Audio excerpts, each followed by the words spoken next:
بسم اللہ الرحمن الرحیم۔ اردو لازمی 12ویں جماعت کے لیے Khyber Pakhtunkhwa textbook board Peshawar. Altaf Fatima, ولادت 1929 عیسوی۔ الطاف فاطمہ لکھنؤ میں پیدا ہوئیں۔ ابتدائی تعلیم وہیں سے حاصل کی اور قیام پاکستان کے بعد اپنے خاندان سمیت لاہور میں مستقل رہائش اختیار کی۔ پنجاب یونیورسٹی سے MA B.Ed کرنے کے بعد درس و تدریس سے وابستہ ہو گئیں۔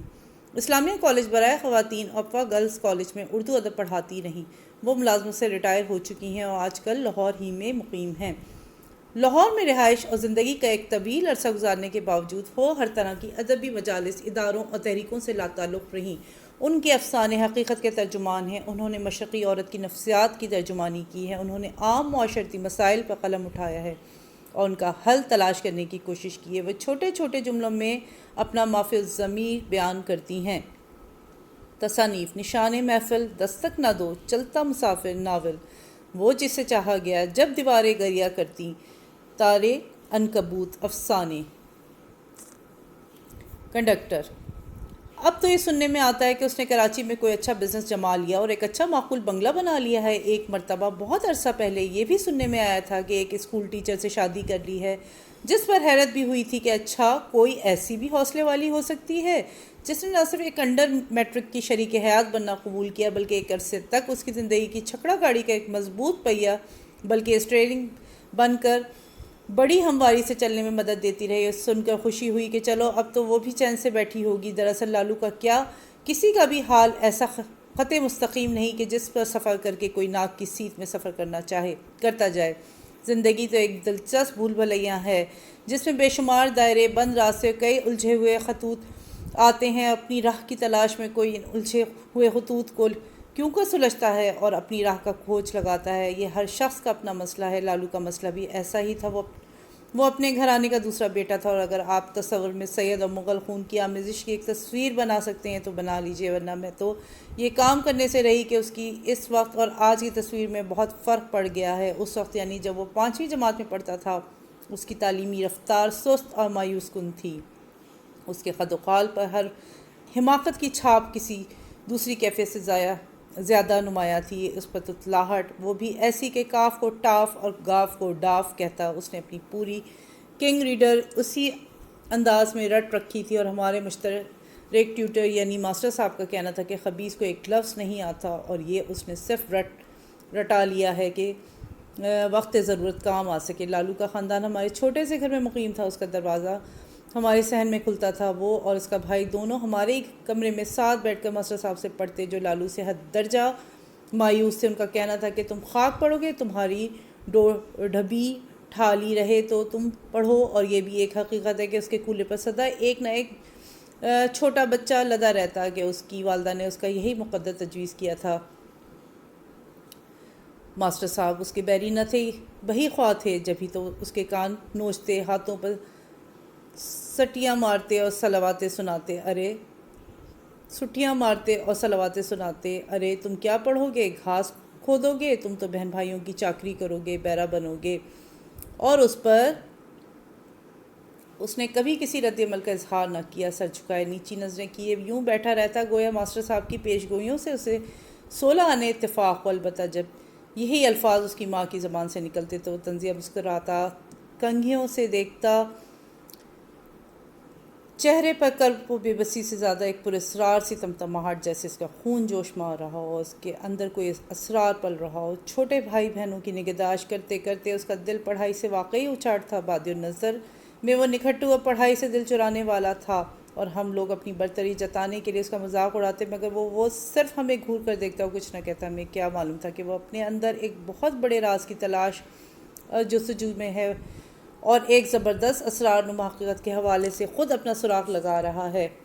کبھی کبھی میں اپنی فوقیت کے احساس کی ترنگ میں آ کر اپنی عمر کی بڑائی کے ساتھ ساتھ جماعتوں کی برتری جتاتی، اس کو سمجھانے کی کوشش کرتی۔ دیکھو لالو، تم بھی محنت سے پڑھ لیا کرو، ماسٹر صاحب تمہارے بھلے کو کہتے ہیں۔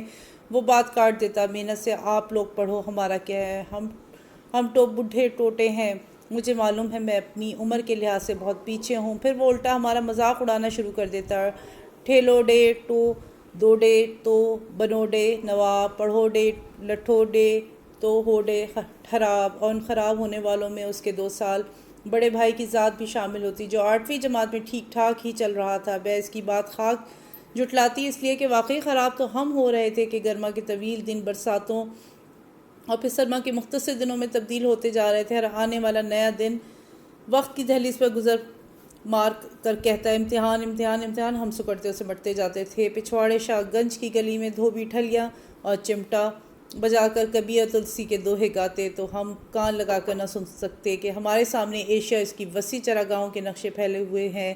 پھر پانی پت اور دکن کے میدانوں میں رن پڑے ہوا کرتے اور ہم East India company, lord Clive اور کارنوالس کے ہم قدم تاریخ کی شاہراہ پر چہل قدمی کر رہے ہوتے۔ زندگی میں کون سا موسم ایسا نہیں آتا کہ جب فضا میں جل ترنگ، کھیلو گے کودو گے تو بنو گے نواب، پڑھو گے لکھو گے تو ہوگے خراب، نہ بج رہے ہوں فاختائیں نہ کوکتی ہوں، الغوزوں اور بانسری کی تانے نہ لہراتی ہوں، مگر امتحان امتحان تو ہمیں اشاری کسور سودی نظام اور A+B کے چکر سے نکلنے ہی نہ دیتے۔ وقت اور زمانے سے ہمارے رابطے ٹوٹ رہے تھے، البتہ لالو کی بات اور تھی۔ گود کا بچہ سو رہا ہوتا تو خود اس کے نزدیک زندگی کا کوئی مقصد نہ رہتا، بڑی الکسی سے انگلیاں چٹکھاتا اور دانت بھینچ کر گنگنایا کرتا، زندگی ہے پیار سے، پیار میں بتائے جا۔ وہ واقعی زندگی اور دھرتی کے رنگوں سے پیار کرتا، نیلے آسمان اور قوس قزح سے رابطہ قائم رکھتا۔ اسے پتہ ہوتا آسمان پر کالی ٹانگوں اور سفید پروں والے بگلوں کی قطار میں آج کتنے بگلے تھے، آنگن میں کتنی لمڈوریں اور گول گول آنکھوں والی ڈومن چڑیاں اتری۔ اکتاہٹ بڑھتی تو وہ پتنگیں لوٹنے نکل جاتا یا پھر ڈربے میں سے پٹھورے کھینچ کر سب سے قوی اور جیت مرغ سے لڑانے لگتا۔ ہم اس کو اپنی کنگھیوں میں رکھتے، جبھی تو ہم نے اس کے اندر ایک واضح فرق محسوس کیا۔ گردن اٹھا کر چلتا، وقار سے اپنی بات منواتا، اور جب لوگ بڑے واقعات عالم پر بات کرتے تو بڑے اعتماد سے اپنے ٹاپ ڈاف والے لہجے میں لقمے دیتا۔ اب میں سوچتی ہوں اس نے اپنی منزل اور سراغ پا لیا تھا کسی بڑے اسرار کے حوالے سے، جبھی تو اکثر وہ کسی گہری سوچ میں بیٹھا انگلیاں چٹکھایا کرتا یا پھر کسی درخت کے سائے تلے چارپائی پر لیٹا نیم و آنکھوں سے نیلے آسمان کو تکتا رہتا۔ ہم سمجھتے تھے کہ یہ بیکاری سے اکتا رہا ہے، کسی خبر تھی کہ وہ انتظار کر رہا ہے۔ چند ہفتوں سے وہ بیٹھے غائب ہو جاتا، پھر گھنٹوں واپس نہ آتا۔ اس کی والدہ بیٹھی اس کو کوستی کاٹتی رہتی اور اس پراسراریت کا کھوج لگانے کی فکر میں رہتی۔ سرما کے کچھ اور دن چپکے سے سرک لیے تھے اور اب فضا میں عجب سی آوازیں کانوں سے ٹکرانے لگتیں، نعرہ تکبیر، اللہ اکبر، پاکستان زندہ باد،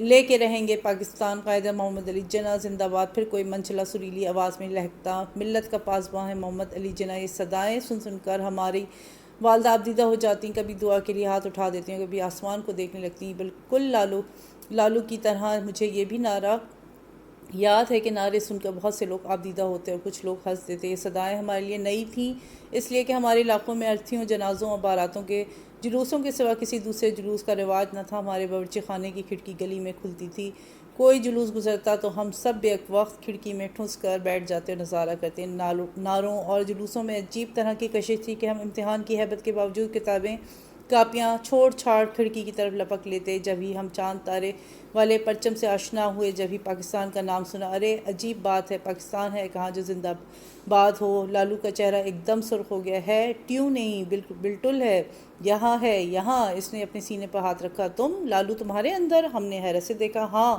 اس نے کہا، کھڑکی سے باہر چھلانگ لگائے، جلوس میں شریک ہو گیا۔ حقیقت یہ ہے کہ اسے ہم سب پر برتری حاصل ہو چکی تھی، وہ بہت کچھ جانتا اور سمجھتا تھا، اور ہم تو بقول اس کے ٹھراب ہو رہے تھے۔ A=X کے پھیر سے نکلے تو پلاسی اور سرنگا پٹنگ کے میدانوں میں اپنی شکست کے اسباب ڈھونڈنے جا کھڑے ہوئے۔ اب ایسے میں ہمیں کیا پتہ چلتا کہ شملہ کانفرنس کس شہر میں ہو رہی ہے، لارڈ ویول اچانک کب اور کیوں رخصت ہوا، اور برطانوی راج کا 19واں خوبرو وائسرائے لوئی ماؤنٹ بیٹن کس مقصد و غرض سے تشریف لایا، کون سا وقت آ رہا ہے، کون سا لمحہ جا رہا ہے۔ آدھی رات کا گجر چوکیدار کی جاگتے رہو خبردار، مسجدوں کی اذان کا سحر، مندروں کی گھنٹیوں کی بات آج ہمیں تو ایک بہت چھوٹے سے امتحان کی خبر دیتی ہے۔ ایک رات اور بیتی، ایک سحر اور طلوع ہوئی، امتحان ایک دن اور قریب ہوا، مگر لالو، اس کے دل کی ہر دھڑکن اس کو ایک بڑا امتحان، ایک بڑی آزمائش کی خبر دیتی تھی۔ جب ہی تو ہمارے چہروں پر وحشت کی پھٹکار تھی اور اس کے چہرے پر طمانینت کا وہ نور کے نورے۔ سحر کو شرما دے، وہ اب اکثر اسکول نہ جاتا، رستے ہی سے غائب ہو جاتا۔ اس کا بھائی کہتا، اماں سے نہ کہنا یہ اب مسلم لیگ کے دفتر پہنچ جاتا ہے، ماریں گی اسے، تو گویا رفتہ رفتہ وہ بھی سازش میں شریک ہو رہے تھے۔ مجھے وہ دن کبھی نہ بھولے گا جب لالو اس کا بھائی صبح نکلے اور دوسری صبح تک نہ پہنچے۔ تمام رات ان کی اماں روتی رہیں، ارے میرے دونوں مٹ گئے، اب تو لاشیں ہی آئیں گی۔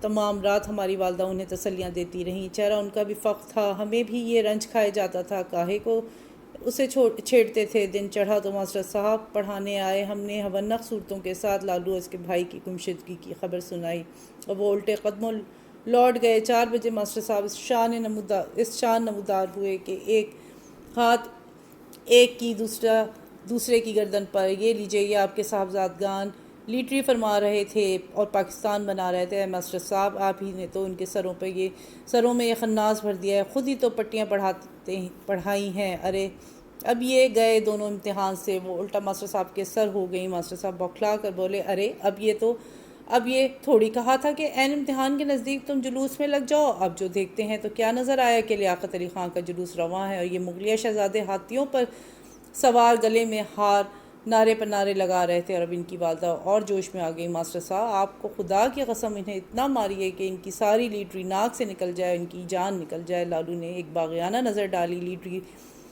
نٹل جائے، جان نٹل جائے، پاکستان سٹتا۔ اور یہ ایک بڑی اہم تبدیلی تھی۔ لالو پاکستان کے بجائے پاکستان کہہ رہا تھا۔ مجھے کوئی کبھی نہ بھولے گا، ماسٹر صاحب نے دونوں کو لٹا کے مارا۔ ہم سب کو حکم دیا، چلو کم بختوں اپنی کتابیں نکالو۔ جتنی دیر انہوں نے پڑھایا، لالو کے کان محسوس کر ہم سب کو لیکچر دیتے رہے۔ ارے تو کیا تم جاہلوں کے لیے بنے گا پاکستان؟ تم پاکستان کے قابل تو ہو۔ وہ چلے گئے تو میں نے لالو کو قائل کرنا چاہا، ٹھیک ہی تو کہتے ہیں۔ پھر اس نے لہکنا شروع کیا، پاڈل ہو تم بھی انہی طرح اب امتحانوں ٹاؤٹ ٹیں مارے نے مر جائے نے پاکستان بنائے نے۔ غرض اب وہ کھل کر سامنے آ گیا۔ دیوانہ وار کہہ سن کر مسلم لیگ کے دفتر جاتا، شہر کی دیواروں پر پوسٹر چپکاتا۔ اب تو اس کے گیتوں کے بول بھی بدل گئے تھے۔ لہک کر کہتا، ایسی ٹڑی ٹما ہے محمد علی جناح۔ جب اس کی والدہ نے اس کو تنبیہ کرنے کی فرمائش اس کے والد سے کی تو وہ ہنس کر بولے، بیگا اب ہم کس کو روکیں گے، یہ تو وقت کی آواز ہے، زبان خلق ہے۔ ارے تم تو اندر گھر میں بیٹھی ہو اور ہم سے پوچھو ملازمت کی وجہ سے اپنے آپ کو کس طرح روکتے ہیں۔ لالو اب بھی تتلاتا تھا، لیکن پاکستان اور قائد اعظم 2 لفظ ایسے تھے جن کا صحیح تلفظ بڑی مشقت سے کرتا تھا۔ یہی اس کا نذرانہ عقیدت تھا۔ امتحان میں ختم ہو لیے تو بدلتی رتوں کا پھر سے احساس ہوا۔ ساری فضا اور ماحول میں ایک عجیب سی کیفیت بڑھ رہی تھی، جیسے ماحول کو بھی لالو کی طرح کسی بات کا انتظار ہو۔ پھر وہ رات گزری مرغ سحر بولا، مسجد کے میناروں سے جانی پہچانی صدا ایک نئے لہن سے گونجی، اللہ اکبر۔ یہی وہ صبح تھی جب ہم نے وہ نئی خبر سنی۔ وہی مبارک ہر شخص لالو کو مبارکباد دے رہا تھا اور وہ سچے فاتح کی طرح سر اٹھائے نہیں سر جھکائے کھڑا تھا۔ سب حیران تھے، سب چہک رہے تھے، سب ایکسائٹڈ تھے، بجز لالو کے جو پہلے ہی جانتا تھا یہ دن آئے گا۔ 14 اگست 1947 کی صبح مجھے نئی تاریخ سے بالکل ہیبت نہ آئی کہ لو اور مواد بڑھ گیا۔ رٹے لگانے کو مجھے تو عجیب سا احساس ہو رہا تھا، جیسے بہت اوپر سے کوئی گاتی گنگناتی آبشار آ رہی ہو کہ اچانک ہی سمندر نے اپنا رخ بدلا، آبشار کے نیچے سے موجیں مارتا، شور مچاتا آگے بڑھنے لگا ہو۔ ہم پاکستان 1947 میں آئے، لالو کی کوئی خبر نہ ملی، البتہ اگست کی 14 تاریخ کو اس کا خیال ضرور آتا، لیٹے رہیں گے پاکستان، بنتے رہے گا پاکستان۔ پھر ایک شادی میں کراچی جانا ہوا تو ڈھوپ ڈھمکوں کے درمیان شادی کے گانوں میں مصروف تھے کہ کسی بچے نے آ کر کہا، آپ کو کچھ لوگ باہر بلا رہے ہیں۔ کون لوگ ہیں؟ میں حیران ہوتی شامیانے میں آئی۔ ایک صف میں بچھی کرسیوں پر نوجوان لڑکوں کی قطار سجی تھی، ہم سبق، ہم جولی، کرکٹ اور ہاکیوں کے ساتھ۔ سب ہی ہمیں پہچانا کہہ کر کھڑے ہو گئے۔ ارے بھائی، ہر چیز اتنی بدل گئی، کس کو پہچانے؟ میں ہنس پڑی، ان میں لالو بھی تھا۔ مجھے بھی پہچانا، میں نے پہچاننے کی کوشش کی، وہ لیاقت علی خان کا جلوس، ماسٹر صاحب یا پٹائی، کچھ یاد نہیں۔ ارے لالو تم۔ پھر میں نے اپنی حیرت پر قابو پاتے ہوئے کہا، آج کل تم کہاں ہو اور کیا کر رہے ہو؟ میں بس کا کنڈکٹر ہوں۔ مذاق کرتے ہو؟ بالکل نہیں بھائی، اس میں حرج ہی کیا ہے؟ یہ ہمارا پاکستان جو ہے نا، یہ ایک بڑی سی بس ہی تو ہے۔ ہم سب جو کچھ بھی کریں اس کے کنڈکٹر ہی تو ہیں، بس یہی خیال رکھنا کہ گاڑی چلتی رہے۔ بڑی زبردست بات کہہ دی تم نے، ارے اس وقت بھی ہمارے حلقے کی ایک تم ہی تو نمائندگی کر رہے تھے، ہم سب تو خراب ہو رہے تھے، بڑی دیر تک ہم خے لگا لگا کر ماضی کی باتیں کرتے رہے، کراچی جانا ہی نہیں ہوتا کئی کئی سال۔ بس خبریں ملتی ہیں، لالو کی ایک خبر ملی کہ پہلے نائٹ اسکول پھر کالج جوائن کر لیا ہے، ایک ٹیچر سے بیاہ رچا لیا ہے، اور اب یہ خبر ملی کہ گھر بنا لیا ہے۔ تو میں سوچ رہی ہوں کہ اس کا گھر تو کب کا بن گیا تھا، 14 اگست 1947 کو، کہ وہ ایک بلندی پر کھڑا تھا، ایک گاتی گنگناتی آبشار تھی کہ نیچے کو آئی تھی، اور مواجہ سمندر تھا کہ اس کے قدموں میں پہنچا تھا، اس کے چھوٹے چھوٹے تاریخ ساز قدموں میں وہ۔ اور اب تو ہم سب ایک بڑی سی بس میں سفر کر رہے ہیں، جس کے ہر دروازے پر اس کا ہم شکل کنڈکٹر مستعدی سے کھڑا ہے۔ سمندر، آبشار اور چلتی بس کی آوازوں کے درمیان کتنا سکون ہے اور کتنی کشش، تارے عنکبوت۔